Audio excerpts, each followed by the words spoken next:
നമ്മൾ ഈ ട്രിപ്പിന് ഇറങ്ങി തിരിച്ചപ്പോഴേ പറഞ്ഞൊരു കാര്യമാണ് 2 വണ്ടിക്കൊന്നും പറ്റാതെ തിരിച്ചു വരണം എന്നുള്ളത്. അങ്ങനെ നമ്മൾ ഫസ്റ്റത്തെ സ്പോട്ടിലെത്തിയപ്പോൾ ഒരു അടിപൊളി കാഴ്ചയും ഒരു ചെറിയ വെള്ളച്ചാട്ടം. ഈ വണ്ടിക്ക് 30 ലക്ഷം റുപ്യ എന്ന് പറഞ്ഞെങ്കിൽ വിശ്വസിക്കുമോ? നമ്മൾ രണ്ടാളും അവിടെ വണ്ടി നിർത്തി കുറേ കഥയെല്ലാം പറഞ്ഞിരുന്നു.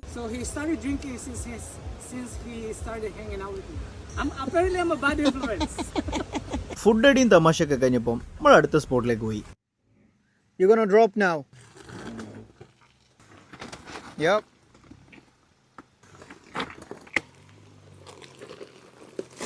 മൂപ്പര വണ്ടി എന്തായാലും കുഴപ്പമൊന്നുമില്ലാതെ കഴിച്ചിലായി പോയിന്. അതേപോലെ നമ്മളെ വണ്ടിയിൽ പോകാൻ വേണ്ടിയിട്ടാണ് ഗിയർ ഞാൻ 4 ലോയിലേക്ക് ആക്കുന്നത്.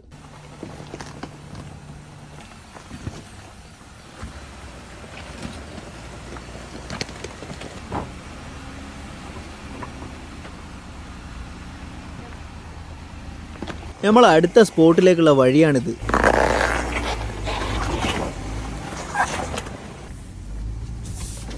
നമ്മൾ കുറച്ച് കഷ്ടപ്പെട്ടിട്ടാണെങ്കിലും നമ്മളെ സ്പോട്ടിൽ എത്തിയിട്ടുണ്ട്. ഇനി ഇവിടുന്ന് താഴേക്ക് പോകുമ്പോൾ എന്താ സംഭവിക്കുക എന്നുള്ളത് അടുത്ത വീഡിയോയിൽ കാണാം.